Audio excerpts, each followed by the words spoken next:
ನಮ್ಮ ವಿಶೇಷ ಅತಿಥಿ ಇವರು ಖಾಕಿ ಧರಿಸಿ ಕಾನೂನು ಪಾಲನೆಗೂ ಸೈ, ಲೇಖನಿ ಹಿಡಿದು ಸಾಹಿತ್ಯ ರಚನೆಗೂ ಸೈ. ಹೌದು, ಕವಿ ಹಾಗೂ ಖಾಕಿಯ ವಿಶೇಷ ಸಂಗಮವೇ ಕನ್ನಡತಿ ಹಾಗೆ ಬೆಂಗಳೂರಿನವರೇ ಆದ IPS ಅಧಿಕಾರಿ ಸವಿತಾ ಶ್ರೀನಿವಾಸ್ ಅವರು. ಮೇಡಮ್, ವಿಜಯ ಕರ್ನಾಟಕದ ವಿಶೇಷ ಕಾರ್ಯಕ್ರಮಕ್ಕೆ ಆತ್ಮೀಯ ಸ್ವಾಗತ. ನಿಮ್ಗೂ ಅಷ್ಟೇ ನಮಸ್ಕಾರ ಸೌಮಿಶ್ರೀ. ಎಸ್, ಮಂಡ್ಯದ ಕಾವೇರಿ ಹೋರಾಟದ ಕಿಚ್ಚಿಗೂ ನೀವು ಅದನ್ನ ನಿಯಂತ್ರಣ ಮಾಡೋದಕ್ಕೂ ಸೈ, ಆ ರೀತಿ ಇನ್ನೊಂದು ಕಡೆ ಸೈಬರ್ ಅಪರಾಧಗಳ ಜಟಿಲತೆ ಅಂತ ಬಂದಾಗ ಅಲ್ಲೂ ಕೆಲಸ ಮಾಡಿದ್ದೀರಿ. ಇನ್ನು ಬೆಂಗಳೂರಿನ ಟ್ರಾಫಿಕ್ ಸಮಸ್ಯೆ ಇಂತಹ ಸ್ಥಿತಿಯಲ್ಲೂ ಕೆಲಸ ಮಾಡಿ ತಮ್ಮದೇ ಆದ ಛಾಪನ್ನ ಮೂಡಿಸಿದ್ದೀರಾ.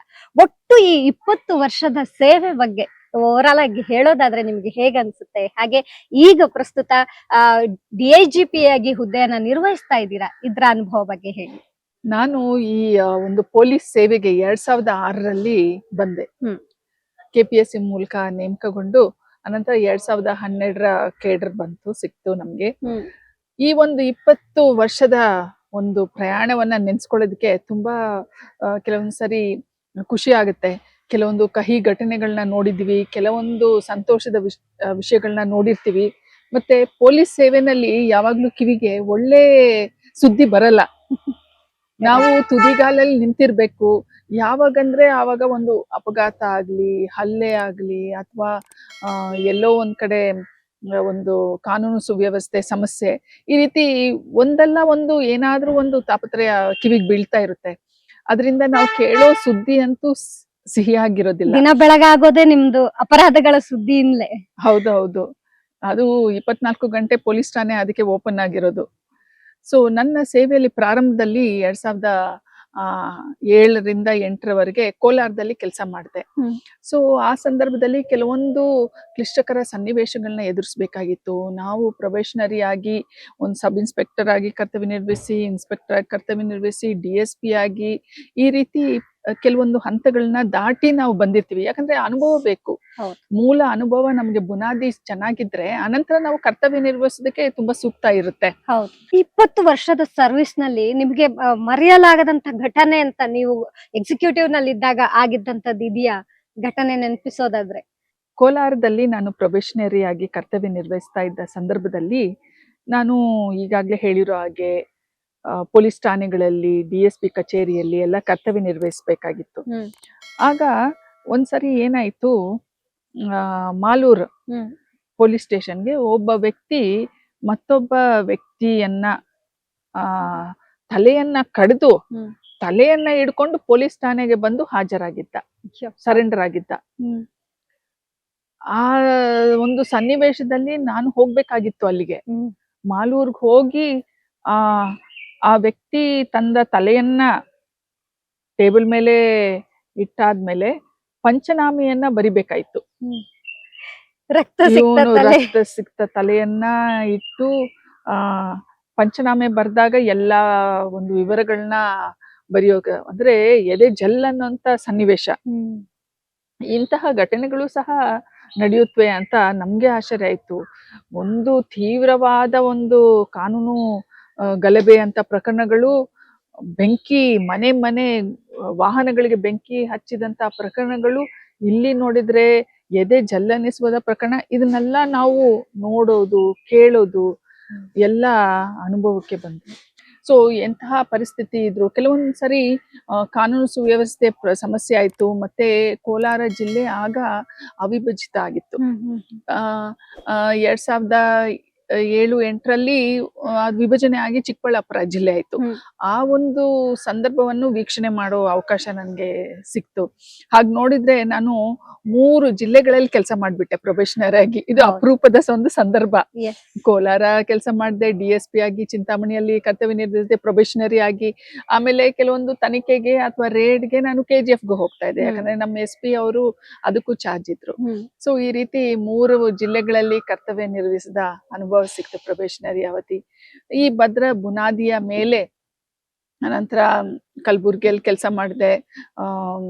ಆಮೇಲೆ ಬೆಂಗಳೂರಿನಲ್ಲಿ ಸಾಕಷ್ಟು ವರ್ಷ ನಾನು CIDಯಲ್ಲೂ ಕರ್ತವ್ಯ ನಿರ್ವಹಿಸಿದೆ. ನರಹತ್ಯೆ, ಚೌರ್ಯ ದಳ ಮತ್ತೆ ಸೈಬರ್, ನೀವು ಹೇಳ್ದಂಗೆ ಸೈಬರ್ ಅಲ್ಲೂ ನಾನು ಕರ್ತವ್ಯ ನಿರ್ವಹಿಸಿ ದೇಶದಾದ್ಯಂತ ಹಲವಾರು ನಗರಗಳಿಗೆ ಮತ್ತೆ ಜಿಲ್ಲೆಗಳಿಗೆ ಪ್ರಯಾಣ ಬೆಳೆಸಿ ಅಪರಾಧಿಗಳನ್ನ ಆರೋಪಿಗಳನ್ನ ಹಿಡಿದು ತರುವಂತದ್ದು, ಅರೆಸ್ಟ್ ಮಾಡುವಂತ ಕೆಲಸ ಸಹ ನಿರ್ವಹಿಸಿದೆ. DSP ಆಗಿ ನಮ್ಗೆ ಹೆಚ್ಚು ಈ ತನಿಖೆ ಮಾಡೋದಕ್ಕೆ ಅವಕಾಶ ಸಿಗುತ್ತೆ. ನಾವು ಹೈಯರ್ ಪೋಸ್ಟ್ ಹೋದಂಗೆಲ್ಲ ನಾವು ಸೂಪರ್ವೈಸಿಂಗ್ ಕೆಲಸ ಬರುತ್ತೆ. ಸೊ ಅದಕ್ಕೋಸ್ಕರ ಆ ಹಂತದಲ್ಲಿ ನಾವು ಎಷ್ಟು ಕಷ್ಟಪಟ್ಟು ಕೆಲಸ ಮಾಡ್ತೀವೋ ಆ ಅನುಭವ ನಂತರ ಸಿಗೋದು ಕಷ್ಟ. ಸೊ ಈ ಒಂದು ಪಯಣದ ಸಂದರ್ಭದಲ್ಲಿ 20 ವರ್ಷ ಅಂದ್ರೆ ಕಡಿಮೆ ಏನಲ್ಲ. ಈಗ ಪ್ರಸ್ತುತ ನಿರ್ವಹಿಸ್ತಾ ಇರುವಂತಹ DIGP ಹುದ್ದೆ ಹೋಮ್ ಗಾರ್ಡ್ ಸಿವಿಲ್ ಡಿಫೆನ್ಸ್ ಗೆ ಸಂಬಂಧಪಟ್ಟ ಹಾಗೆ, ಇದ್ರ ಬಗ್ಗೆ ಹೇಳಿ. ನಾನು ಈಗಷ್ಟೇ SP ಇಂದ DIG ಆಗಿ ಪದೋನ್ನತಿ ಹೊಂದಿ ಈಗ ನಾನು ಹೋಮ್ ಗಾರ್ಡ್ ಸಿವಿಲ್ ಡಿಫೆನ್ಸ್ ಇಲಾಖೆಯಲ್ಲಿ ಕರ್ತವ್ಯ ನಿರ್ವಹಿಸ್ತಾ ಇದ್ದೀನಿ. ಇದ್ರೂ ಸಹ ಭಿನ್ನವಾದ ಕೆಲಸ. ಸೊ ಗೃಹ ರಕ್ಷಕರು ಸುಮಾರು ಇಲಾಖೆಗಳಲ್ಲಿ ಕರ್ತವ್ಯ ನಿರ್ವಹಿಸ್ತಾ ಇದ್ದಾರೆ. ನಾನು DIG ಆಗಿ ನಂದು ಸೂಪರ್ವಿಷನ್ ಲೆವೆಲ್ ಅಲ್ಲಿ ಬರುತ್ತೆ. ಆದ್ರೆ ಆ ಕರ್ತವ್ಯವನ್ನ ಆಯಾ ಇಲಾಖೆಯವರೇ ನಿಯೋಜನೆ ಮಾಡಿ ಕೆಲಸಗಳನ್ನ ತೆಗೆದುಕೊಳ್ತಾ ಇರ್ತಾರೆ. ಸೊ ಮತ್ತೊಂದು ಪೌರ ರಕ್ಷಣೆ. ಕರ್ನಾಟಕದಾದ್ಯಂತ 8 ಜಿಲ್ಲೆಗಳನ್ನ ಪೌರ ರಕ್ಷಣೆ ಜಿಲ್ಲೆಗಳಾಗಿ ಗುರುತಿಸಲಾಗಿರುತ್ತೆ. ಸೊ ನನ್ನ ಈ ಒಂದು ಅವಧಿಯಲ್ಲಿ ಅದನ್ನ ಮತ್ತಷ್ಟು ಹೆಚ್ಚಿಸಬೇಕು ಅಂತ ಒಂದು ಇರಾದೆ ಇದೆ. ಈಗ ಇತ್ತೀಚೆಗೆ ಬಂದಂತಹ ಪುರಸ್ಕಾರ, ನಿಮ್ಗೆ ರಾಷ್ಟ್ರಪತಿ ಪದಕದ ಪುರಸ್ಕಾರ ಗಣರಾಜ್ಯೋತ್ಸವ 2026ಕ್ಕೆ ನಿಮ್ಗೆ ಸಂದಾಯ ಆಯ್ತು. ಅದಕ್ಕಿಂತ ಹಿಂದೆಯೂ ನೀವು ಮುಖ್ಯಮಂತ್ರಿಗಳ ಪದಕಕ್ಕೆ ಗೌರವಕ್ಕೆ ಭಾಜನರಾಗಿದ್ರಿ. ಕೆಂಪೇಗೌಡ ಪ್ರಶಸ್ತಿ ಬಂದಿತ್ತು. ಇತ್ತೀಚೆಗೆ ಸಿಕ್ಕಂತಹ ರಾಷ್ಟ್ರಪತಿ ಪದಕದ ಬಗ್ಗೆ ಏನ್ ಹೇಳ್ತೀರಾ? ನನ್ನ ಸೇವೆ ಒಂದು ಎಕ್ಸಿಕ್ಯೂಟಿವ್ ಆಗ್ಲಿ ಅಥವಾ ನಾನ್ ಎಕ್ಸಿಕ್ಯೂಟಿವ್ ಕಾರ್ಯಕಾರಿ ಅಲ್ಲದ ಹುದ್ದೆಯಲ್ಲೂ ಕೆಲವೊಂದ್ಸರಿ ಹಿನ್ನೆಲೆಯಲ್ಲಿ ಕೆಲಸ ಮಾಡುವಂತ ಹುದ್ದೆಗಳಿದೆ ಪೊಲೀಸ್ ಇಲಾಖೆಯಲ್ಲಿ. ಕೆಲವೊಂದು ಎಕ್ಸಿಕ್ಯೂಟಿವ್ ಅಂದ್ರೆ ಕಾಣಿಸುವಂತ ಎಕ್ಸಿಕ್ಯೂಟಿವ್ ಕಾರ್ಯಾಚರಣೆ ಅಂತ ಕೆಲಸಗಳು ಇರುತ್ತೆ. ಈ 2 ರೀತಿಯಲ್ಲೂ ನನ್ನ ಕೆಲಸವನ್ನ ಗುರುತಿಸಿ ನನ್ನ ಶಿಫಾರಸು ಮಾಡಿದ ಅಧಿಕಾರಿಗಳಿಗೆ ಮತ್ತೆ ನನ್ನ ಸೇವೆಯನ್ನ ಗುರುತಿಸಿದ್ದಕ್ಕೆ ಬಹಳಷ್ಟು ಖುಷಿ ಆಗುತ್ತೆ. ಎಸ್ ಸವಿತಾ ಮೇಡಮ್, ಗೊತ್ತಿರ್ಬೋದು ಕರ್ನಾಟಕದಲ್ಲಿ ಕಾವೇರಿಯ ಕಿಚ್ಚು ಯಾವತ್ತೂ ಆರೋದಿಲ್ಲ. ಅದೇ ರೀತಿಯಲ್ಲಿ ಆಗಾಗ ಈ ಸಮಸ್ಯೆ ಎದ್ದೇಳ್ತಿರುತ್ತೆ. ಒಂದು ಕ್ಷಣ ನೀವು ಮಂಡ್ಯದಲ್ಲಿ ನಿಯೋಜನೆಗೊಂಡಿದ್ರಿ ಕೆಲಸಕ್ಕಾಗಿ. ಆಗ ನೀವು ಎದುರಿಸಿದಂತಹ ಈ ಸವಾಲು ಎಂತದ್ದು, ನಿಮ್ಮ ಕಠಿಣ ಸವಾಲು ಅಂತ ನೀವು ನಿಮ್ಮ ಈ 20 ವರ್ಷದ ಸೇವೆಯಲ್ಲಿ ನೆನಪಿಸ್ಕೊಳ್ಳೋದಾದ್ರೆ ಯಾವ್ದದು? ಮಂಡ್ಯದಲ್ಲಿ ಕರ್ತವ್ಯ ನಿರ್ವಹಿಸದೆ ಕಠಿಣವಾಗಿದ್ದು ನಾವು ಯಾವಾಗ್ಲೂ ತುದಿಗಾಲಲ್ಲಿ ಇರ್ಬೇಕಾಗಿತ್ತು. ನಾನು ಅಡಿಷನಲ್ SP ಆಗಿ 2016ರಲ್ಲಿ ನಾನು ವರದಿ ಮಾಡ್ಕೊಂಡೆ. ವರದಿ ಮಾಡ್ಕೊಂಡ್ ದಿನದಿಂದಲೇನೆ ಅಲ್ಲಿ ಏನಾಗಿದೆ, ಎಲ್ಲಾ ಪೊಲೀಸರು ಗಲಭೆ ಎದ್ದಿತ್ತು. ಬೇರೆ ಸನ್ನಿವೇಶ ಅಂತ ಹೇಳಿದ್ರೆ ಹೊರಗಡೆ ಪ್ರಪಂಚದಲ್ಲಿ ಸಾರ್ವಜನಿಕರು ಅವರು ಕಾನೂನು ಸುವ್ಯವಸ್ಥೆ ಸಮಸ್ಯೆಗಳನ್ನ ತರ್ತಾರೆ. ಇಲ್ಲಿ ಪೊಲೀಸರೇ ಹಲವಾರು ತಮ್ಮ ಬೇಡಿಕೆಗಳನ್ನ ಈಡೇರಿಸ್ಬೇಕು ಅಂತ ಹೇಳ್ಬಿಟ್ಟು ಅವರು ಮುಷ್ಕರ ಹೂಡಿದ್ರು. ಸೊ ಎಂತಹ ಕಠಿಣ ಪರಿಸ್ಥಿತಿ ಅಂದ್ರೆ ನಾವು ಹೋಗ್ಬೇಕಾಗಿತ್ತು. ಅವ್ರನ್ನೆಲ್ಲ ಕನ್ವಿನ್ಸ್ ಮಾಡ್ಬೇಕು, ಅವ್ರ ಹತ್ರ ಹೋಗಿ ಅವ್ರ ನಾಯಕರಿಗೆ ಹತ್ರ ಮಾತಾಡ್ಬೇಕು, ಅವ್ರ ಮನೆಯವ್ರ ಹತ್ರ ಮಾತಾಡ್ಬೇಕು. ಏನು ಎಸ್ಮಾ ಕಾಯ್ದೆ ಬಗ್ಗೆ, ಪೊಲೀಸ್ ಕರ್ತವ್ಯ ಏನು, ಮತ್ತೆ ಅದನ್ನ ಏನಾದ್ರೂ ಅದಕ್ಕೆ ವಿರೋಧವಾಗಿ ನಡೆದ್ರೆ ಏನೆಲ್ಲ ಕೆಟ್ಟ ಪರಿಣಾಮಗಳಾಗುತ್ತೆ, ಅದು ಮನವರಿಕೆ ಮಾಡ್ಕೊಡ್ಬೇಕಾಯ್ತು ಅವ್ರ ಮಡದಿಯರ್ಗುನು ಸಹ. ಒಂದು ಕಡೆ ಕಾನೂನು ಸುವ್ಯವಸ್ಥೆ ಕಂಟ್ರೋಲ್ ಮಾಡೋದು, ಇನ್ನೊಂದ್ ಕಡೆ ಕನ್ವಿನ್ಸ್ ಮಾಡೋದು, ಮನವರಿಕೆ ಮಾಡ್ಕೊಡೋದು, ಈ 2 ಕೆಲಸವನ್ನ ನಿಭಾಯಿಸ್ಬೇಕಾಯ್ತು. ಇದು ಪೊಲೀಸರು ಮುಷ್ಕರ ಹೂಡಿದಾಗ. ಹಾಗೆ ಮಂಡ್ಯದ ಕಾವೇರಿ ಘಟನೆಯನ್ನ ನೆನೆಸಿದ್ರೆ, ಕಾವೇರಿ ಕಿಚ್ಚು ಇದ್ದಾಗ ಆಗ ಕಾನೂನು ಸುವ್ಯವಸ್ಥೆ ಕಾಪಾಡದಂತಹ ಕಠಿಣ ಸ್ಥಿತಿ ಹೇಗಿತ್ತು? ಸರ್ವೋಚ್ಚ ನ್ಯಾಯಾಲಯ ಕಾವೇರಿ ನೀರನ್ನು ಬಿಡುಗಡೆ ಮಾಡ್ಬೇಕು ಅಂತ ಆದೇಶ ಹೊರಡಿಸಿದ ಕೂಡಲೇ ಎಲ್ಲಾ ಗಲಭೆ ಶುರು ಆಯ್ತು. ಪ್ರಕ್ಷುಬ್ಧ ವಾತಾವರಣ ನಿರ್ಮಾಣ ಆಗಿತ್ತು. ಆ ಸಂದರ್ಭದಲ್ಲಿ ನಾನು ಈ ರಸ್ತೆ ತಡೆ, ಅದನ್ನ ತೆರವುಗೊಳಿಸೋದು, ಮತ್ತೆ ಗಲಭೆ ಎದ್ದವ್ರ ಮೇಲೆ ಪ್ರಕರಣ ದಾಖಲಿಸೋದು, ಈ ರೀತಿ ಕರ್ತವ್ಯ ನಿರ್ವಹಿಸ್ತಾ ಇದ್ದೆ. ಅಡಿಷನಲ್ SP ಆಗಿದೆ. ನಮ್ಮ SP ಅವರ ಆದೇಶದ ಮೇರೆಗೆ ನಾನು ಕೆಲಸ ಕಾರ್ಯಗಳನ್ನ ನಡೆಸ್ತಾ ಇದ್ರೆ. ಅದಂತೂ ಯಾವ ಸಮಯದಲ್ಲಿ ಯಾರು ಎಲ್ಲಿ ಎಲ್ಲೆಲ್ಲಿ ಬುಗಿಲೆಂತೆ ಅಂತಾನೆ ಗೊತ್ತಾಗಲ್ಲ. ಅದು ಒಂಥರ ಕಠಿಣ ಪರಿಸ್ಥಿತಿ. ಮತ್ತೆ ಕೆಲವರೆಲ್ಲ ಏನಂದ್ರೆ ಅಕ್ಕಪಕ್ಕ ಜಿಲ್ಲೆಗಳಿಂದ ಬಂದು ಮಂಡ್ಯದಲ್ಲಿ ಗಲಾಟೆ ಮಾಡೋರು, ಮುಷ್ಕರ ಹೂಡೋದು. ಅಂದ್ರೆ ಅವ್ರವ್ರು ಪ್ರದೇಶದಲ್ಲಿ ಮಾಡದೆ ಇದು ಒಂದ್ ಸೆಂಟರ್ ತರ ಮಾಡ್ಕೊಂಡ್ಬಿಟ್ಟು ಅಂತಹ ಪರಿಸ್ಥಿತಿ ಇತ್ತು. ಆದ್ರೆ ಅಲ್ಲಿ ಕರ್ತವ್ಯ ನಿರ್ವಹಿಸಿದಾಗ ಕಲ್ತಿದ್ದೇನಂದ್ರೆ, ಈ ಪೊಲೀಸ್ ಸೇವೆಗೆ ಬಂದ್ರೆ ಯಾವಾಗ ಏನ್ ಸುದ್ದಿ ಆಗ್ಲಿ, ರಾತ್ರಿ ಆಗ್ಲಿ ಹಗ್ಲಾಗ್ಲಿ ತುದಿಗಾಲಲ್ಲಿ ಇರ್ಬೇಕು. ಎಂತಹದ್ದೇ ಸ್ಥಿತಿ ಇರ್ಲಿ ಅಂತ ಸನ್ನಿವೇಶ ಎದುರಾಗಿತ್ತು. ಮಹಿಳೆಯಾಗಿ ನೀವ್ ಇದನ್ನೆಲ್ಲ ಹೇಗ್ ನಿಭಾಯಿಸಿದ್ರಿ? ನಿಮ್ ಮನೆ ಸಪೋರ್ಟ್ ಯಾವ ರೀತಿ ಇತ್ತು ಮೇಡಮ್? ನಾನು ಮೂಲತಃ ಬೆಂಗಳೂರಿನವಳು. ಹಾ. ಸೊ ಮಂಡ್ಯಗೆ ಬಂದು ನಾನು ಪೂರ್ಣತಃ ಆ ಕೆಲ್ಸಕ್ಕೆ ನಾನು ಡಿವೋಟ್ ಮಾಡ್ಕೊಂಡಿದ್ದೆ ನನ್ನ ಸಮಯವನ್ನ. ಅದಲ್ದೆ ಇನ್ನೊಂದು ಸನ್ನಿವೇಶನ ಏನಂದ್ರೆ ಮಧ್ಯರಾತ್ರಿ 2017ರ ಹೊಸ ವರ್ಷದ ಬೆಳಗಿನ ಜಾವ ನಾವು ಯಾವಾಗ್ಲೂ ಹೊಸ ವರ್ಷ ಆಚರಣೆ ಸಂದರ್ಭದಲ್ಲಿ ರೌಂಡ್ಸ್ ಅಲ್ಲಿ ಇರ್ತೀವಿ. ಎಲ್ಲಾ ಪೊಲೀಸರು ಎಲ್ರು ರೌಂಡ್ಸ್ ಅಲ್ಲಿ ಇರ್ತೀವಿ. ಆ ಸಂದರ್ಭದಲ್ಲಿ ಏನಾಗ್ಬಿಟ್ಟಿದೆ, ಒಂದು ಹಳ್ಳಿನಲ್ಲಿ ಪ್ರಕ್ಷುಬ್ಧ ವಾತಾವರಣ, ರಾಜಕೀಯ ಸನ್ನಿವೇಶ. ಒಬ್ಬ ರಾಜಕೀಯ ಕಾರ್ಯಕರ್ತನನ್ನ ಮತ್ತೊಬ್ಬ ಬೇರೆ ಒಂದು ಪಕ್ಷದ ರಾಜಕೀಯ ಕಾರ್ಯಕರ್ತ ಕೊಲೆ ಮಾಡಿದ ಸಂದರ್ಭ. ಆಗ ಇಡೀ ಹಳ್ಳಿನೇ ಭುಗಿಲಗಿತ್ತು. ಪ್ರಕ್ಷುಬ್ಧ ವಾತಾವರಣ ನಿರ್ಮಾಣ ಆಗಿ ಮನೆಗಳಿಗೆ ಬೆಂಕಿ ಹಚ್ಚೋದು, ವಾಹನಗಳಿಗೆ ಬೆಂಕಿ ಹಚ್ಚೋದು, ಅಂತಹ ಗಲಾಟೆ ಸನ್ನಿವೇಶ. ಆ ಸಂದರ್ಭದಲ್ಲಿ SP-ನೂ ಇರ್ಲಿಲ್ಲ. ಸೊ ಅನಂತರ ನಾವು ಇರೋ ಅಷ್ಟು ಸಿಬ್ಬಂದಿ ಅಧಿಕಾರಿಗಳನ್ನೆಲ್ಲ ಮೊಬಿಲೈಸ್ ಮಾಡ್ಕೊಂಡು ಏನೋ ಮಾಡಿ ಅದನ್ನ ತಹಬಂದಿಗೆ ತರೋ ತರ ಆಯ್ತು. ಈಗ ನೀವು ನೋಡ್ತಾ ಇರ್ಬೋದು, ಮಾದಕ ವಸ್ತು ಜಾಲ ಎಷ್ಟು ವ್ಯಾಪಕವಾಗಿ ಹಬ್ಬಿದೆ ಕರ್ನಾಟಕದಲ್ಲಿ, ಹಾಗೆ ಕಾಲೇಜ್ಗಳಲ್ಲಿ ಅಂತ. ಅದರ ವಿರುದ್ಧ ಕೂಡ ಸಾಕಷ್ಟು ಒಂದು ಕಾರ್ಯಾಚರಣೆ ನಡೀತಾ ಇದ್ರು ಕೂಡ ನೀವು ಆ ಸೆಲ್ ನಲ್ಲಿ ಕೆಲಸ ಮಾಡಿದವರು, ಹಾಗೆ ನಿಮ್ಮ ಅನಿಸಿಕೆ ಪ್ರಕಾರ ತಂತ್ರಜ್ಞಾನ ಹಾಗೆ ಕಾನೂನು ರಕ್ಷಣೆ ಇದೆರಡು ಒಟ್ಟಾಗಿ ಹೇಗ್ ಕೆಲಸದ ಅಗತ್ಯ ಇರುತ್ತೆ ಇದನ್ನ ನಿಯಂತ್ರಿಸೋದಕ್ಕೆ ಅಂತ? ನಾನು CID ಕಚೇರಿಯಲ್ಲಿ ನಾರ್ಕೋಟಿಕ್ಸ್ ಮತ್ತೆ ಆರ್ಗನೈಸ್ ಕ್ರೈಮ್ ವಿಭಾಗದಲ್ಲಿ SP ಆಗಿ ಕರ್ತವ್ಯ ನಿರ್ವಹಿಸ್ತಾ ಇದ್ದೆ. ಆ ಸಂದರ್ಭದಲ್ಲಿ ಇದ್ರ ಬಗ್ಗೆ ಎಲ್ಲ ಅಧ್ಯಯನ ಮಾಡೋದಕ್ಕೆ ಅವಕಾಶ ಸಿಕ್ತು. ಏನಂದ್ರೆ ಈ ಇತ್ತೀಚಿನ ಯುವ ಜನರು ಹೆಚ್ಚು ಹೆಚ್ಚು ಇದಕ್ಕೆ ಒಳಗಾಗ್ತಾ ಇದ್ದಾರೆ. ಕಾರಣ ಏನಂದ್ರೆ, ಒಂದು ಪೀರ್ ಪ್ರೆಷರ್. ಅವು ಗೆಳೆಯರು ಮತ್ತೆ ಸಹಪಾಠಿಗಳು ಯಾರು ತಗೋತಾ ಇದ್ದಾರೆ ಅಂದ್ರೆ ಇವ್ರಿಗೂ ಒಂದು ಕುತೂಹಲ. ಅಥವಾ ರೇವ್ ಪಾರ್ಟಿಗಳಿಗೆ ಅಟೆಂಡ್ ಮಾಡಿ ಬೇರೆಯವರೆಲ್ಲ ತಗೋತಾರೆ, ನಾನು ಒಂದ್ ನಶೆ ಯಾಕೆ ತಗೊಳ್ಬಾರ್ದು, ಏನೋ ಕಿಕ್ ಕೊಡುತ್ತಲ್ಲ, ಈ ಅನುಭವನೇ ಒಂಥರ ಭಿನ್ನವಾಗಿರುತ್ತೆ, ಒಂದ್ಸರಿ ಪರೀಕ್ಷಿಸಿ ನೋಡೋಣ ಅನ್ನೋ ಕುತೂಹಲ. ಮತ್ತೆ ಕೆಲವೊಂದ್ಸರಿ ಮನೆಯಲ್ಲಿ ಪರಿಸ್ಥಿತಿ ಕೆಟ್ಟದಾಗಿರುತ್ತೆ.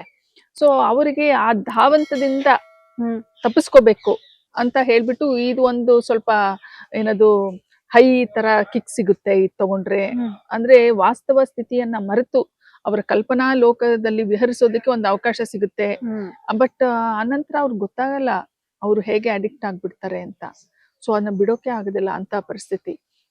ಸೊ ಇದನ್ನ ಮುಂಚೆ ಅಂದ್ರೆ ಭೌತಿಕವಾಗಿ ಸಾಗಣೆ ಆಗ್ತಾ ಇತ್ತು. ಆದ್ರೆ ಈಗ ಹಲವಾರೆಡೆ ಆನ್ಲೈನ್ ಮೂಲಕ ಖರೀದಿ ಮಾಡೋದು ಅದೆಲ್ಲ ಇರೋದ್ರಿಂದ ತಂತ್ರಜ್ಞಾನವನ್ನ ನಾವು ಬಳಸ್ಕೊಂಡು ಇದನ್ನ ನಿಯಂತ್ರಣಕ್ಕೆ ತರಬೇಕಾಗುತ್ತೆ. ಬೆಂಗಳೂರು ಟ್ರಾಫಿಕ್ ಬಗ್ಗೆ ಕೆಲಸ ಮಾಡಿದ ಬಗ್ಗೆ ಹೇಳ್ತಾ ಇದ್ವಿ. ಇವತ್ತಿಗೂ ಕೂಡ ಅಂತಾರಾಷ್ಟ್ರೀಯ ಮಟ್ಟದಲ್ಲಿ ಇರ್ಬೋದು, ಉದ್ಯಮಿಗಳು ಬಂದಾಗಿರ್ಬೋದು, ಮತ್ತೆ ಸುದ್ದಿ ಆಗುವಂತದ್ದು ಬೆಂಗಳೂರು ಟ್ರಾಫಿಕ್ ಸಮಸ್ಯೆ ಅಂತ. ಸಾಕಷ್ಟು AI ಸಲಕರಣೆಗಳು ಬಂದಿದೆ, ಕ್ಯಾಮೆರಾಗಳು ಬಂದಿದೆ, ಆದ್ರೂ ನಿಯಂತ್ರಣಕ್ಕೆ ಬರ್ತಾ ಇಲ್ಲ. ಮೆಟ್ರೋ ಇದೆ, ಆದ್ರೂ ಕೂಡ ಖಾಸಗಿ ವಾಹನಗಳೇ ರಸ್ತೆ ತುಂಬಾ ತುಂಬಿರುತ್ತೆ. ನಿಮ್ ಪ್ರಕಾರ ಸಮಸ್ಯೆಯ ಮೂಲ ಎಲ್ಲಿದೆ? ಪರಿಹಾರ ಸಾಧ್ಯನಾ? ನಾನು ಈ ಟ್ರಾಫಿಕ್ ಬಗ್ಗೆ ನಾನು ಕರ್ತವ್ಯ ನಿರ್ವಹಿಸೋದಕ್ಕಿಂತ ಮುಂಚೆನೆ ನಾನೊಂದು ಪುಸ್ತಕವನ್ನ ಬರ್ದೆ, ತ್ರಿಲೋಕ ಸಂಚಾರಿ ನೀರೇ ಅಂತ. ಸೊ ಅದನ್ನ ಬರೆಯುವಂತ ಸಂದರ್ಭದಲ್ಲಿ ಅಧ್ಯಯನ ಮಾಡಿದೆ ಅರ್ಬನ್ ಮೊಬಿಲಿಟಿ ಬಗ್ಗೆ.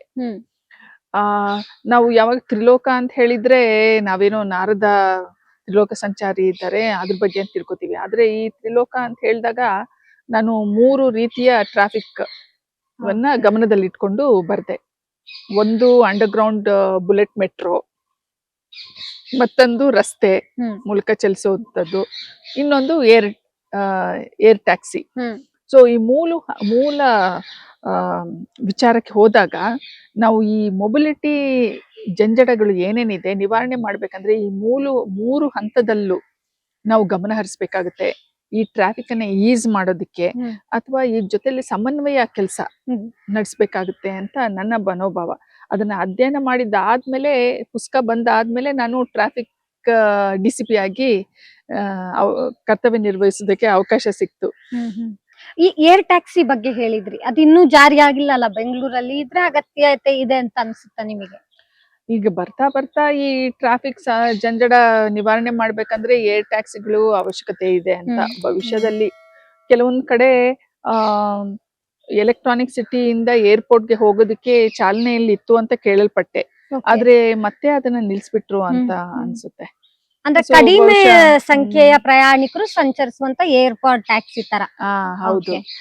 ಅಂದ್ರೆ ನೆಲ ಮಾರ್ಗದಲ್ಲಿ ಅಲ್ಲ, ಈಗ ಎತ್ತರದ ಈಗ ಮೆಟ್ರೋ ಲೈನ್ ಹೇಗಿರುತ್ತೆ ಆ ರೀತಿ ಬಳಕೆ ಆದ್ರೆ ಎಮರ್ಜೆನ್ಸಿ ಟೈಮ್ ಅಲ್ಲೂ ಸಹ ಏರ್ ಟ್ಯಾಕ್ಸಿ ಬಳಸೋದಂತ, ಡ್ರೋನ್ಗಳನ್ನ ಬಳಸೋದು, ಇದ್ರ ಬಗ್ಗೆ ಸಹ ನಾನು ನಿಮ್ಮ ವೃತ್ತಿ ಪ್ರವೃತ್ತಿ ಎರಡರಲ್ಲೂ ನೀವು ಮಹಿಳಾ ಸಮಸ್ಯೆಗಳಿಗೆ ಧ್ವನಿಯಾಗಿದ್ರಿ. ಇದು ಒಂದಕ್ಕೊಂದು ಪೂರಕ ಹೇಗೆ ಅಂತ ಅನ್ಸುತ್ತೆ ನಿಮಗೆ? ನನ್ನ ಬರವಣಿಗೆಯಲ್ಲಿ ಮಹಿಳಾ ಕೇಂದ್ರಿತ ಕೃತಿಗಳನ್ನ ರಚಿಸಿದೆ. ನನ್ನ ಕಾದಂಬರಿ ಮಧುಮಾಸ ಆಗ್ಲಿ, ಅಥವಾ ಹಿಮಗಿರಿ ಹೇಮಲತೆ ಕಾದಂಬರಿ ಆಗ್ಲಿ, ಅಥವಾ ನನ್ನ ಬೇರೆ ತ್ರಿವಳಿ ಕಾದಂಬರಿಗಳು, ತ್ರಿಲೋಕ ಸಂಚಾರಿ ನೀರೆ, ಗಾಳಕ್ಕೆ ಸಿಕ್ಕ ಚಂದಿರ ಹಾಗೂ ಮುಗಿಲಗ ಜಗದಗಲ, ಈ ಎಲ್ಲ ಕಾದಂಬರಿಗಳು ಮಹಿಳಾ ಕೇಂದ್ರಿತಾನೆ. ಹಾಗಂತ ಹೇಳ್ಬಿಟ್ಟು ಪುರುಷರಿಗೇನು ಕೆಲಸ ಇಲ್ಲ ಅಂತ ಹೇಳಿಲ್ಲ. ಎಲ್ರಿಗೂ ಅವ್ರವ್ರ ಪಾತ್ರ ಇದೆ, ಪ್ರಾಮುಖ್ಯತೆ ಇದೆ. ಅದ್ರಲ್ಲಿ ಕೆಲವೊಂದು ಸಮಸ್ಯೆಗಳನ್ನ ಈಡೇರಿಸೋದಕ್ಕೆ ಅಥವಾ ಒಂದು ಅದರಿಂದ ಒಂದು ಸೊಲ್ಯೂಷನ್ ಬರೋದಕ್ಕೂ ಸಹ ನಾನು ಕಥಾ ಹಂದರಲ್ಲಿ ತರೋದಕ್ಕೆ ಪ್ರಯತ್ನ ಮಾಡಿದೆ. ಅದೇ ರೀತಿ ಈಗ ವಾಸ್ತವ ಸ್ಥಿತಿನಲ್ಲೂ ಕೆಲವೊಂದು ಸಮಸ್ಯೆಗಳಿರುತ್ತೆ, ಅದನ್ನು ಸಹ ನಾವು ನಿವಾರಣೆ ಮಾಡೋದಕ್ಕೆ ಪ್ರಯತ್ನ ಮಾಡಿದೆ. ನಮ್ಗೆಲ್ಲ ಈಗ ನಾನು ಕರ್ತವ್ಯ ನಿರ್ವಹಿಸಿದ ಸಂದರ್ಭದಲ್ಲಿ DCP ಆಗಿ ಕರ್ತವ್ಯ ನಿರ್ವಹಿಸ್ತಾ ಇದ್ದ ಸಂದರ್ಭದಲ್ಲಿ ಈ ಲೈಂಗಿಕ ದೌರ್ಜನ್ಯ ತಡೆ ಮಾಡೋದಕ್ಕೆ ಒಂದು ಇಂಟರ್ನಲ್ ಆಂತರಿಕ ಕಮಿಟಿ ಅಂತ ಮಾಡ್ತಾರೆ. ಹಿರಿಯ ಪೊಲೀಸ್ ಅಧಿಕಾರಿಯ ಕಮಿಟಿಗೆ ಉಸ್ತುವಾರಿ ವಹಿಸ್ತಾರೆ. ಆ ಸಂದರ್ಭದಲ್ಲಿ ನಮ್ಗೆ ಕೆಲವೊಂದು ವಿಚಾರಣೆಗೆ ಬಂದ್ವು ದೌರ್ಜನ್ಯದ್ದು ಇನ್ಸ್ಟೆನ್ಸಸ್ ಎಲ್ಲ. ಆ ಸಂದರ್ಭದಲ್ಲಿ ನಾನು ಕೆಲವೊಂದೆಲ್ಲ ವಿಚಾರಣೆ ಕೈಗೊಂಡು ಅದು ವರದಿ ಸಹ ನೀಡಿದೆ. ಲೈವ್ ಆಗಿ ಕೆಲವೊಂದು ಎನ್ಕ್ವೈರಿ ಮಾಡಿದ್ದೀನಿ. ಬಹುಶಃ ಇದು ಪ್ರಥಮ ಬಾರಿ ಆ ರೀತಿ ಲೈವ್ ಅಲ್ಲಿ ಎನ್ಕ್ವೈರಿ ಮಾಡಿ ವರದಿ ನೀಡಿದ್ದು ಅಂತ. ಓಕೆ, ಇದಿಷ್ಟು ಸವಿತಾ ಶ್ರೀನಿವಾಸ್ ಅವರ ವೃತ್ತಿಯ ಮೇಲೆ ನಾವು ಮಾತನಾಡಿದ್ದಾಗಿದ್ರೆ, ಅವರು 18 ಪುಸ್ತಕಗಳನ್ನ ಬರೆದ ಸಾಹಿತಿ ಕೂಡ ಹೌದು. ಹಾಗೆ ಅವರ ಈ ಬರಹ ಇರ್ಬೋದು, ಇದು ಸುಮಾರು ಪ್ರಾಥಮಿಕ ಶಿಕ್ಷಣದಿಂದಲೇ ನಿಮ್ಮಲ್ಲಿತ್ತು ಆ ಬರಹಗಾರ್ತಿ. ಸಾಕಷ್ಟು ಓದು ನೀವು ರೂಢಿಸ್ಕೊಂಡಿದ್ರಿ ಅಂತ. ನಿಮ್ಮ ಬಾಲ್ಯದ ಬಗ್ಗೆ ಹೇಳೋದಾದ್ರೆ, ಹಾಗೆ ಹೇಗಿತ್ತು ನಿಮ್ಮ ಶಿಕ್ಷಣ, ನಂತರದಲ್ಲಿ ನಿಮ್ಮ ಬರಹ ಇದೆಲ್ಲ? ನಾನು ಹೈಸ್ಕೂಲ್ ಓದೋವಾಗ್ಲೇ ತ್ರಿವೇಣಿ, ವಾಣಿ, MK ಇಂದ್ರ ಅವ್ರ ಪುಸ್ತಕಗಳನ್ನೆಲ್ಲ ಓದ್ತಾ ಇದ್ದೆ. ನಮ್ ತಾಯಿಗೆ ಪುಸ್ತಕ ಓದೋ ಅಭ್ಯಾಸ. ಚಂದಮಾಮ ಪುಸ್ತಕ ಎಲ್ಲ ತರಿಸ್ತಾ ಇದ್ರು, ಆ ಕಥೆಯನ್ನು ಓದಿ ಹೇಳೋರು. ಮತ್ತೆ ಅವ್ರಿಗೆ ನಾನು ಲೈಬ್ರರಿಯಿಂದ ಕಾದಂಬರಿಗಳನ್ನ ತಂದು ಕೊಡ್ತಾ ಇದ್ದೆ. ಅವ್ರಿಗೆ ತಂದು ಓದೋದು ಕೊಡೋ ಸಂದರ್ಭದಲ್ಲಿ ನಾನು ಓದೋ ಅಭ್ಯಾಸ ರೂಢಿ ಮಾಡಿಸ್ಕೊಂಡ್ಬಿಟ್ಟೆ. ಕೆಲವು ಕಾದಂಬರಿಗಳನ್ನ ಓದಿದಾಗ ನನ್ಗೂ ಕೆಲವೊಂದ್ಸರಿ ಒಳಗಡೆ ತುಡಿತಾ ಇತ್ತು, ಬರಿಬೇಕು ಅಂತ. ಆ ಸ್ಕೂಲಲ್ಲಿ ಕೆಲವೊಂದು ಪ್ರಬಂಧ ಬರೆಯೋದಕ್ಕೆ ಹೇಳೋರು. ಆಗ ಇಂತಿಂತ ಸನ್ನಿವೇಶದಲ್ಲಿ ಏನ್ ಮಾಡ್ತೀರಾ ಅಂತ ಕೆಲವೊಂದು ಇರುತ್ತಲ್ಲ ಎಸೆಗಳು ಬರೆಯೋದು. ಆ ಸಂದರ್ಭದಲ್ಲಿ ನಾನು ಕಾಲ್ಪನಿಕವಾಗಿ ಕಲ್ಪಿಸ್ಕೊಂಡು ಕೆಲವೊಂದು ಪ್ರಕರಣಗಳನ್ನ ಬರಿತಾ ಇದ್ದೆ. ಆಮೇಲೆ ನಾನು ಹೈಸ್ಕೂಲ್ ಇರುವಾಗ್ಲೇ ಕಾದಂಬರಿ ಬರಿಬೇಕು ಅಂತ ಮನಸ್ಸಿತ್ತು. ಒಂದು ರಫ್ ಆಗಿ ಡ್ರಾಫ್ಟ್ ಆಗಿ ಒಂದು ಕಾದಂಬರಿ ಬರ್ದೆ. ಆದ್ರೆ ನನ್ಗೆ ಅದ್ರ ಬಗ್ಗೆ ಖುಷಿ ಇರ್ಲಿಲ್ಲ. ಆಮೇಲೆ ಕಾಲೇಜು ಹಂತಕ್ಕೆ ಬರ್ದಾಗ ಮತ್ತೆ ಅದನ್ನ ಆ ಸನ್ನಿವೇಶಗಳನ್ನ ಪುನರ್ ನಿರ್ಮಾಣ ಮಾಡಿ ಕಾದಂಬರಿ ಬರ್ದೆ. ಅದನ್ನ ನಾನು ಫೈನಲ್ ಇಯರ್ BSc ಇದ್ದಾಗ ಮಂಗಳ ವಾರಪತ್ರಿಕೆಯಲ್ಲಿ ಅದು ಕಾದಂಬರಿ ಮಧುಮಾಸ ಧಾರಾವಾಹಿಯಾಗಿ ಪ್ರಕಟ ಆಯ್ತು. ನನ್ಗೆ ಹೆಚ್ಚು ಅಧ್ಯಯನ ಮಾಡಿದ್ದು ಅಂತ ತೆಗೆದುಕೊಂಡ್ರೆ ಗಾಳಕ್ಕೆ ಸಿಕ್ಕ ಚಂದಿರ, ಈ ತ್ರಿವಳಿ ಕಾದಂಬರಿಗಳ ಬಗ್ಗೆ ನಾನು ಹೇಳ್ತಾ ಇದ್ದೆ. ತ್ರಿಲೋಕ ಸಂಚಾರಿ ನೀರೆ, ಅದರ ಮುಂದುವರೆದ ಭಾಗ ಗಾಳಕ್ಕೆ ಸಿಕ್ಕ ಚಂದಿರ, ಮತ್ತೆ ಅದರ ಮುಂದುವರೆದ ಭಾಗ ಮುಗಿಲಗಲ ಜಗದಗಲ. ಈ 3 ಕಾದಂಬರಿಗಳಿಗೆ ನಾನು ಸಾಕಷ್ಟು ಅಧ್ಯಯನ ಮಾಡಿ ಬರ್ದೆ. ಇದು ಕನ್ನಡದಲ್ಲೇ ಪ್ರಥಮ ಪ್ರಯೋಗ ಸಹ. ಆದ್ರೆ 3 ವೈಜ್ಞಾನಿಕ ಕಾದಂಬರಿಗಳು. ಸೊ ಹಾಗ್ ನೋಡಿದ್ರೆ ಅದ್ರಲ್ಲಿ ಗಾಳಕ್ಕೆ ಸಿಕ್ಕ ಚಂದಿರ ಅಂತೂ ಕೋವಿಡ್ ಟೈಮಲ್ಲಿ ಬರ್ದೆ. ಎಲ್ರೂ ಒಂಥರ ರೆಸ್ಟ್ರಿಕ್ಟೆಡ್ ಆಗಿದ್ರು. ಒಂದು ಕೊಠಡಿಯಲ್ಲಿ ರೆಸ್ಟ್ರಿಕ್ಟೆಡ್ ಆಗಿ ಹೊರಗಡೆ ಹೋಗೋಕ್ಕಾಗಲ್ಲ ಅಂತ ಸನ್ನಿವೇಶದಲ್ಲಿ ನನ್ನ ಮನಸ್ಸು ವಿಹಾರಿಸ್ತಾ ಇತ್ತು ಹೊರಗಡೆ. ಅಂದ್ರೆ ಚಂದ್ರಲೋಕದಲ್ಲಿ ಗಾಳಕ್ಕೆ ಸಿಕ್ಕ ಚಂದಿರ ಅಂತ, ಚಂದ್ರಲೋಕದಲ್ಲಿ ಆಗುವಂತ ಆಗು ಹೋಗುಗಳು, ಬಾಹ್ಯಾಕಾಶದ ಘಟನೆಗಳು, ಅಲ್ಲಿನ ಸನ್ನಿವೇಶಗಳನ್ನ ಊಹೆ ಮಾಡ್ಕೊಳ್ಳೋದು ಮತ್ತೆ ಅದಕ್ಕೆ ಪೂರಕವಾಗಿ ವೈಜ್ಞಾನಿಕ ಅಂಶಗಳನ್ನ ಇಟ್ಕೊಂಡು ಬರಿಬೇಕಾಗಿದ್ದು ತುಂಬಾ ಚಾಲೆಂಜಿಂಗ್ ಇತ್ತು. ನಾವು ವಾಸ್ತವವಾಗಿ ನಾವು ಕಂಡು ಕೇಳಿದ್ದು ಎಲ್ಲ ಬರೆಯೋದಕ್ಕೆ ಸುಲಭ ಇರುತ್ತೆ. ಹೌದು, ಆದ್ರೆ ಇದಂತೂ ಹೊರ ಪ್ರಪಂಚ, ಕಾಲ್ಪನಿಕವಾಗಿ ಕಲ್ಪನೆ ಹೊರ ಮಾಡ್ಕೊಂಡು. ಪ್ರಪಂಚ ಹಾಗೂ ವಿಜ್ಞಾನಿಗಳನ್ನೇ ಅದನ್ನ ಅಕ್ಸೆಪ್ಟ್ ಮಾಡ್ಕೋಬೇಕಲ್ಲ. ಸೊ ಆ ರೀತಿನಲ್ಲಿ ಬರೆಯೋದು ತುಂಬಾ ಸವಾಲಿನ ಕೆಲಸ ಅಂತ ಅನ್ಸ್ತು. ಹಾಗೆ ನಿಮ್ಮ ಬಿಡುವಿಲ್ಲದ ಈ ಪೊಲೀಸ್ ಕೆಲಸ ಹಾಗೆ ಈ ಸಾಹಿತ್ಯದ ಕೆಲಸ ಎರಡನ್ನು ಒಟ್ಟಿಗೆ ಹೇಗೆ ಸರಿದೂಗಿಸ್ಕೊಂಡು ಹೋಗಕ್ ಸಾಧ್ಯ ಆಯ್ತು? ನಾನು ಎಕ್ಸಿಕ್ಯೂಟಿವ್ ಕೆಲಸದಲ್ಲಿ ಇದ್ದಂತ ಸಂದರ್ಭದಲ್ಲಿ ಒಂದು ಲೇಖನ ಸಹ ಬರೆಯೋದು ಕಷ್ಟ ಆಗೋದು. ಓಕೆ. ಯಾಕಂದ್ರೆ ನಾನು ಈಗಾಗ್ಲೇ ಹೇಳ್ದೆ, ಯಾವಾಗ ಏನ್ ಸುದ್ದಿ ಬರುತ್ತೆ ಅಂತ ಗೊತ್ತಿರೋದಿಲ್ಲ, ತುದಿಗಾಲಲ್ಲಿ ಇರ್ಬೇಕು. ಆ ಒಂದು ಒತ್ತಡದ ಪರಿಸ್ಥಿತಿಯಲ್ಲಿ ನಾನು ಬರೆಯೋದಿಕ್ಕೆ ಅಷ್ಟು ಕಷ್ಟ ಆಗ್ತಾ ಇತ್ತು, ಮತ್ತೆ ಸುಲಭ ಆಗಿರ್ಲಿಲ್ಲ. ಆದ್ರೆ ನನ್ನ ನಾನ್ ಎಕ್ಸಿಕ್ಯೂಟಿವ್ ಪೋಸ್ಟ್ಗೆ ಬಂದಾಗ, ಕಾರ್ಯಕಾರಿ ಅಲ್ಲದ ಹುದ್ದೆಗಳಾಗ್ಲಿ, ಸುಮಾರು ಕಡೆ ನಾನು ಕೆಲಸ ಮಾಡಿದೆ. AIG ಆಗಿ, ಪೊಲೀಸ್ ಪ್ರಧಾನ ಕಚೇರಿ, CID ಅಲ್ಲಿ SP ಆಗಿ, ಮತ್ತೆ ಬೇರೆ ಕಡೆ ಕರ್ತವ್ಯ ನಿರ್ವಹಿಸಿದ ಸಂದರ್ಭದಲ್ಲಿ ಸ್ವಲ್ಪ ಬರೆಯೋದಕ್ಕೆ, ಸೃಜನಶೀಲ ಬರವಣಿಗೆ ಕಡೆ ಗಮನ ಹರಿಸೋದಕ್ಕೆ ಸಾಧ್ಯ ಆಯ್ತು. ಸೊ ಈ ರೀತಿ ನಾನು ಸರಿದೂಗಿಸ್ಕೊಂಡು ಹೋಗ್ತಾ ಇದ್ದೀನಿ. ನಾನು ವಿಜ್ಞಾನದ ವಿದ್ಯಾರ್ಥಿ, BSc ಪದವೀಧರೆ. ನಾನು ಕಾಲೇಜ್ ಹಂತದಲ್ಲಿ ಓದ್ತಾ ಇರೋವಾಗ್ಲೇ ನನ್ನ ಒಂದು ಕತೆ ಸಂಜೀವಿನಿ ಅನ್ನೋದು ಪ್ರಕಟ ಆಗಿದ್ರಿಂದ ನಂಗೆ ತುಂಬಾ ಖುಷಿ ಆಯ್ತು. ಮೊದಲನೇ ವೈಜ್ಞಾನಿಕ ಕತೆ ಪತ್ರಿಕೆಯಲ್ಲಿ ಬಂತು ಅಂತ. ಆನಂತರ ಹಲವಾರು ಕತೆಗಳು ಪ್ರಕಟ ಆಗಿ ಗುಪ್ತಗಾಮಿನಿ ಅಂತ ಒಂದು ಕಥಾ ಸಂಕಲನ ಸಹ ಪ್ರಕಟ ಆಯ್ತು, ಕೇವಲ ವೈಜ್ಞಾನಿಕ ಕತೆಗಳು. ಅದರಲ್ಲಿರೋ ಕೆಲವೊಂದು ಕತೆಗಳು ಬೇರೆ ಭಾಷೆಗೂ ಅನುವಾದ ಆಗಿದೆ, ಇಂಗ್ಲಿಷ್ ಅಲ್ಲೂ ಸಹ ಪ್ರಕಟ ಆಗಿದೆ, ಮರಾಠಿಗೆ ಸಹ ಅನುವಾದ ಆಗಿದೆ. ನಾವು ಹೇಗಿದ್ದೀವಿ ಅಂತ ಹೇಳ್ಬಿಟ್ಟು ನೀವು ಬೇರೆಯವರಿಂದ ಅಭಿಪ್ರಾಯ ತಗೋಬೇಕು. ನಮ್ಗೆ ನಮ್ಮದೇ ಒಂದು ಕಲ್ಪನೆ ಇರುತ್ತೆ, ನಾವು ಬಂದು ಸ್ಟ್ರಿಕ್ಟ್ ಆಫೀಸರ್ ಆಗಿರ್ತೀವಿ ಅಂತ ಹೇಳ್ಬಿಟ್ಟು. ಚಿಕ್ಕವಳಾಗಿದ್ದಾಗ ನಾನ್ ಬಂದು ತುಂಬಾ ಸೈಲೆಂಟ್, ಹೆಚ್ಚಾಗಿ ಬೆರಿತಾ ಇರ್ಲಿಲ್ಲ. ಅಂದ್ರೆ ಎಷ್ಟು ಮಾತು ಅಷ್ಟೇ, ಇಂಟ್ರೋವರ್ಟ್. ಸೊ ಆದ್ರೆ ಈ ಕೆಲ್ಸಕ್ಕೆ ಸೇರಿದಾದ್ಮೇಲೆ ಮಾತಿಲ್ದೇ ಇದ್ರೆ ಆಗದೇ ಇಲ್ಲ ಕೆಲ್ಸ ಅನ್ನೋ ಒಂದು ಸನ್ನಿವೇಶ. ಯಾಕಂದ್ರೆ ಒಂದು ಇನ್ಸ್ಟ್ರಕ್ಷನ್ಸ್ ಕೊಡ್ಬೇಕು, ಮತ್ತೆ ಕೆಲವೊಂದು ಸಿಬ್ಬಂದಿಗಳಿಂದ ಕೆಲಸ ತೆಗಿಸ್ಬೇಕು ಅಂತ ಹೇಳಿದಾಗ ಸುಮಾರು ಸೂಪರ್ವಿಷನ್ ಮಾಡುವಂತ ಸಂದರ್ಭ ಬರುತ್ತೆ ಅಡಿಗಡಿಗೂ.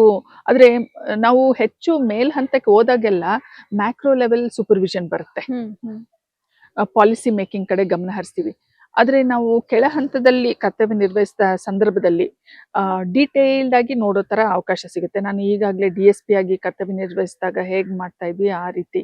ಈಗ ಅಧಿಕಾರಿಯಾಗಿ ನೀವು ಆಗ್ಬೇಕು ಅಂತ ಅನ್ಕೊಂಡಿದ್ವಿ ಯಾವಾಗ? ಹಾಗೆ ನಿಮಗೆ ಇದಕ್ಕೆ ಪ್ರೇರಣೆ ಏನು, ಹೇಗೆ? ನಾವು ಈ ಒಂದು ಕಾಂಪಿಟೇಟಿವ್ ಎಕ್ಸಾಮ್ಸ್ ತಗೊಂಡಾಗ್ಲೇ ನಾವು ಅಧಿಕಾರಿ ಆಗ್ತೀವಿ ಅಂತ ಗೊತ್ತಾಗಿರುತ್ತೆ. ಸೊ ಆದ್ರೆ ನಾವು ಯಾವ ಹುದ್ದೆಗೆ ಹೋಗ್ತೀವಿ ಅನ್ನೋದೇ ಅಂದಾಜಿರೋದಿಲ್ಲ. ನಾವೆಲ್ಲ ಒಂದೊಂದ್ಸರಿ ಫಸ್ಟ್ ಆಪ್ಷನ್ ಬಂದು ರೆವಿನ್ಯೂಗೆ ಹೋಗ್ಬೇಕು ಅಂತ ಇರುತ್ತೆ, ನಂತರ ಎರಡನೇ ಆಪ್ಷನ್ ಪೊಲೀಸ್ ಇಲಾಖೆ ಅಂತ ಹೇಳಿರ್ತೀವಿ. ಸೊ ಈ ನಿಟ್ಟಿನಲ್ಲಿ ನಾವು ನಮ್ಗೆ ಅಂದಾಜು ಮಾಡಕ್ಕಾಗಲ್ಲ, ಊಹೆ ಮಾಡಕ್ಕಾಗಲ್ಲ ಯಾವ ಹುದ್ದೆಗೆ ಆಯ್ಕೆ ಆಗ್ತೀವಿ ಅಂತ. ಸೊ ಪೊಲೀಸ್ ಇಲಾಖೆಗೆ ಬಂದಿದ್ದು ಸಹ ಖುಷಿ ಆಯ್ತು, ಸೇವೆ ಮಾಡೋದಕ್ಕೆ ಒಂದು ಅವಕಾಶ ಸಿಕ್ಕಿದೆ ಅಂತ. ಯಾಕಂದ್ರೆ ಇದ್ರಲ್ಲೂ ಸಹ ನಾವು ಕಚೇರಿಯಲ್ಲಿ ಮಾಡುವಂತ ಕೆಲಸ ಇದೆ, ಮತ್ತೆ ಹೊರಗಡೆ ಸಹ ಸಮವಸ್ತ್ರಧಾರಿಯಾಗಿ ಕರ್ತವ್ಯ ನಿರ್ವಹಿಸಿ ಕಾನೂನು ಸುವ್ಯವಸ್ಥೆ ಕಾಪಾಡುವಂತ ಕೆಲಸ ಸಹ ಇದೆ. ಮತ್ತೆ ಬೇಕಂದಾಗ ನಾವು ಬೇರೆ ಇಲಾಖೆಗೆ ಸಹ ನಿಯೋಜನೆ ಮೇಲೆ ಹೋಗ್ಬೋದು, ಡೆಪ್ಯುಟೇಷನ್, ಆ ಅವಕಾಶ ಸಹ ಇದೆ. ಹಾಗೆ ನೀವು ಆರಂಭದಲ್ಲಿ ಕೋಲಾರ ಭಾಗದಲ್ಲಿ ಕೆಲಸ ಮಾಡ್ತಾ ಇದ್ದಾಗ ವಿಮೆನ್ಸ್ ಗ್ರೀವೆನ್ಸ್ ಸೆಲ್ ಹಾಗೆ ಮಹಿಳಾ ಪೊಲೀಸ್ ವಿಭಾಗದಲ್ಲಿ ಒಂದು ರಿಪೋರ್ಟ್ ಮಾಡುವ ಅವಕಾಶ ಸಿಕ್ತು. ಸೊ ನಿಮ್ ಮಹಿಳೆಯಾಗಿ ಮಹಿಳೆಯರ ಸಮಸ್ಯೆಗಳನ್ನ ಯಾವ ದೃಷ್ಟಿಕೋನದಲ್ಲಿ ನೋಡಿದ್ರಿ? ಇದು ನಿಮ್ಮ ಮುಂದಿನ ವೃತ್ತಿ ಜೀವನವನ್ನ ರೂಪಿಸೋದಕ್ಕೆ ಸಹಾಯ ಆಯ್ತಾ? ಹೊಸ ಕಾಯಕಲ್ಪ ಏನ್ ಅವಶ್ಯಕತೆ ಇದೆ ಮಹಿಳಾ ಪೊಲೀಸರಿಗೆ, ಅದ್ರ ಬಗ್ಗೆ ವರದಿ ನೀಡೋದಕ್ಕೆ ಸಾಧ್ಯ ಆಯ್ತು. ಮತ್ತೆ ಒಂದು ವಿಶ್ಲೇಷಣಾ ವರದಿ ಸಹ ಈ ಕುಂದುಕೊರತೆ ವಿಭಾಗದ ಬಗ್ಗೆ ನಾನು ಒದಗಿಸಿದ್ದೇನೆ. ಅಂದ್ರೆ ಆ ರಿಪೋರ್ಟ್ ಬಂದ ಮೇಲೆ ಪರಿಸ್ಥಿತಿ ಬದಲಾಯ್ತಾ ಮೇಡಮ್? ಆಗಿನ 2007ರ ಸ್ಥಿತಿಗತಿಗೂ ಈಗಕ್ಕೂ ಎಷ್ಟು ವ್ಯತ್ಯಾಸ ಆಗಿದೆ ವ್ಯವಸ್ಥೆಯಲ್ಲಿ ಅಂತ? ಈಗ ಕರ್ನಾಟಕದಾದ್ಯಂತ ಮಹಿಳಾ ಪೊಲೀಸ್ ಠಾಣೆಗಳಿವೆ.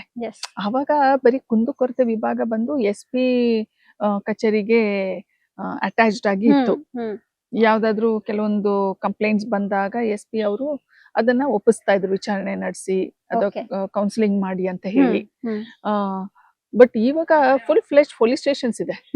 ಹಾಗೆ ನಿಮ್ಮ ಒಂದು ಪುಸ್ತಕ ಮಹಿಳೆ ಇಂದು ಮತ್ತು ನಾಳೆಯ ಸೇತು ಅನ್ನುವಂತ ಕೃತಿಯನ್ನ ರಚಿಸಿದ್ರಿ. ಇದ್ರ ಬಗ್ಗೆ ಹೇಳಿ, ಈ ಕೃತಿ ಬಗ್ಗೆ. ಮಹಿಳೆ ಇಂದು ನಾಳೆಯ ಸೇತು ಒಂದೇ ಸಾರಿಗೆ ಬರೆದಿದ್ದಲ್ಲ. ಅದು ನಾನು ಈ ಒಂದು ಹುದ್ದೆಗೆ ಬರುವ ಮುನ್ನ ಸಹ ಕೆಲವೊಂದು ಲೇಖನಗಳನ್ನ ಬರೆದಿದ್ದೆ. Okay. ಸುಮಾರು ಆ ಲೇಖನಗಳು ಪ್ರಕಟ ಆಗಿದ್ದು, ಬೇರೆ ಬೇರೆ ಪತ್ರಿಕೆಗಳು ಬಂತು. ಆಧುನಿಕ ಮಹಿಳೆಯ ಸ್ಥಿತಿಗತಿ ಏನು, ಮತ್ತೆ ಕೆಲವೊಂದು ಆರೋಗ್ಯ ಸಮಸ್ಯೆಗಳ ಬಗ್ಗೆ, ಮಧ್ಯ ವಯಸ್ಸಿನ ಬೇನೆ ಅಂತ, ಮತ್ತೆ ಈ ಕೆಲವೊಂದು ಸಾಂಸ್ಕೃತಿಕ ವಿಚಾರಗಳ ಬಗ್ಗೆ, ಈ ಮದ್ವೆ ಸಮಯದಲ್ಲಿ ಹೇಗೆ ಆಟಗಳನ್ನ ಆಡ್ತಾರೆ, ಮದ್ವೆ ಮನೆಯಲ್ಲೇ ಆಡೋ ಆಟಗಳು, ಅದ್ರ ಬಗ್ಗೆ ಬೇರೆ ರಾಜ್ಯಗಳಲ್ಲಿ ಯಾವ್ಯಾವ ಆಚರಣೆಗಳಿವೆ, ಅನಂತರ ಮಹಿಳಾ ಪೊಲೀಸರ ಬಗ್ಗೆ ಸಹ ಒಂದಿಷ್ಟು ಲೇಖನ ಬರುತ್ತೆ. ಸೊ ಅದರ ಸಂಗ್ರಹನೇ ಮಹಿಳೆ ಇಂದು ನಾಳೆಯ ಸೇತು. ಕೊನೆಯದಾಗಿ, ಎಷ್ಟೋ ಜನ ಸರ್ಕಾರಿ ಹುದ್ದೆ ಬೇಕು ಅಂತ ಆಕಾಂಕ್ಷಿಗಳಿರ್ತಾರೆ, ಪೊಲೀಸ್ ಇಲಾಖೆಗೆ ಸೇರುವಂತ ಕನ್ಸಲ್ಲಿರ್ತಾರೆ. ಇಂಥ ಯುವತಿಯರಿಗೆ, ಮಹಿಳೆಯರಿಗೆ ನೀವು ಹೇಳುವಂತ ಕಿವಿ ಮಾತು ಏನು? ಹಲವಾರು ಮಂದಿ, ಸಾವಿರಾರು ಜನ ಈ ಹುದ್ದೆಗೆ ಬರ್ಬೇಕು ಅಂತ ಆಕಾಂಕ್ಷಿಗಳಾಗಿರ್ತಾರೆ. ಆದ್ರೆ ಇದೊಂದು ಸಾರ್ವಜನಿಕ ಸೇವೆ ಅನ್ನೋ ಮನೋಭಾವದಿಂದಲೇ ಬರ್ಬೇಕು. ಯಾಕಂದ್ರೆ ನಾವು ಸಾರ್ವಜನಿಕರು ಬಂದಾಗ ಆ ಸಮಸ್ಯೆಗಳಿಗೆ ಪರಿಹಾರ ಸಿಗದೆ ಇದ್ರೆ ಈ ಹುದ್ದೆಗೆ ಬಂದು ಪ್ರಯೋಜನನೇ ಆಗಲ್ಲ. ಹೌದಲ್ವಾ? ಎಸ್. ಆದ್ರೆ ಈ ಹುದ್ದೆನಲ್ಲಿ, ಕಾರ್ಯಕಾರಿ ಹುದ್ದೆನಲ್ಲೇ ಇರ್ಬೇಕು ಅಂತ ಮನೋಭಾವ ಇಟ್ಕೊಂಡು ಬರ್ಬಾರ್ದು. ಕಾರ್ಯಕಾರಿ ಅಲ್ಲದ ಹುದ್ದೆಗಳು ಡೆಪ್ಯುಟೇಷನ್ ಆದ್ರೂ ಆಗ್ಬೋದು, ಅಥವಾ ಒಂದು ಶಿಫ್ಟ್ ಆಗಿ ಕಾರ್ಯಕಾರಿ ಅಲ್ಲದ ಹುದ್ದೆಗಳು ಈ ರೀತಿ ಶಿಫ್ಟ್ ಹಾಕೊಂಡು ಕೆಲಸ ಮಾಡೋದಕ್ಕೆ ಅವಕಾಶ ಇದೆ. ಸಾರ್ವಜನಿಕರ ಸೇವೆ ಮಾಡೋ ಒಂದು ಅವಕಾಶ ಇದೆ. ಸಿಬ್ಬಂದಿಗಳಿಗೂ ಒಂದು ಸೇವೆ ಮಾಡ್ಬೋದು ಅನ್ನೋದು ಒಂದು ಮನೋಭಾವದಿಂದ ಜನ ಪ್ರಾಮಾಣಿಕವಾಗಿ ಕರ್ತವ್ಯ ನಿರ್ವಹಿಸೋ ಭಾವನೆಯಿಂದ ಬರಬೇಕು ಅಂತ ನನ್ನ ಒಂದು ಆಶಯ, ಸಲಹೆ. ಎಸ್, ಇಷ್ಟು ವರ್ಷದ ಸೇವೆಗಳಲ್ಲಿ ಇವರೊಂದು ಮಾತೃ ಹೃದಯದ ಮೂಲಕವೇ ನೊಂದು ಬಂದಂತಹ ಮಹಿಳೆಯರಿಗಿರ್ಬೋದು, ಮಕ್ಕಳಿಗಿರ್ಬೋದು, ಸಾಂತ್ವನವನ್ನ ಕೊಟ್ಟವರು, ತಮ್ಮ ಕೈಲಾದಂತಹ ಸೇವೆಗಳನ್ನ ನೀಡಿದ್ದಕ್ಕೇನೆ ಸವಿತಾ ಶ್ರೀನಿವಾಸ್ ಅವರು ಹೆಸರುವಾಸಿ ಅಂತಾನೆ ಹೇಳ್ಬೋದು. ಜೊತೆಗೆ ಅವರ ಸಾಹಿತ್ಯಗಳ ಮೂಲಕ, ವೈಜ್ಞಾನಿಕ ಲೇಖನಗಳ ಮೂಲಕ ಸಾಹಿತ್ಯ ಲೋಕಕ್ಕೂ ಸಾಕಷ್ಟು ಕೊಡುಗೆ ನೀಡಿದವರು. ಇಷ್ಟು ವರ್ಷದ ನಿಮ್ಮ ಲೈಫ್ ಜರ್ನಿ ಬಗ್ಗೆ ವಿಜಯ ಕರ್ನಾಟಕದ ಜೊತೆ ನಿಮ್ಮ ಅನುಭವ ಹಂಚಿಕೊಂಡಿದ್ದಕ್ಕಾಗಿ ತುಂಬಾ ಧನ್ಯವಾದಗಳು ಮೇಡಮ್. ಧನ್ಯವಾದ ಸೌಮ್ಯಶ್ರೀ. ಮತ್ತಷ್ಟು ವಿಶೇಷ ಎಪಿಸೋಡ್ಗಳ ಜೊತೆಗೆ, ಸಾಧಕಿಯರ ಜೊತೆಗೆ ನಾನ್ ನಿಮ್ಮ ಮುಂದೆ ಬರ್ತೀನಿ. ಅಲ್ಲಿವರೆಗೂ ನೋಡ್ತಾ ಇರಿ ವಿಜಯ ಕರ್ನಾಟಕ ಯೂಟ್ಯೂಬ್ ಹಾಗೂ ವೆಬ್ಸೈಟ್, ಹಾಗೆ ಫೇಸ್ಬುಕ್ ಚಾನೆಲ್ಗಳನ್ನ. ಧನ್ಯವಾದ.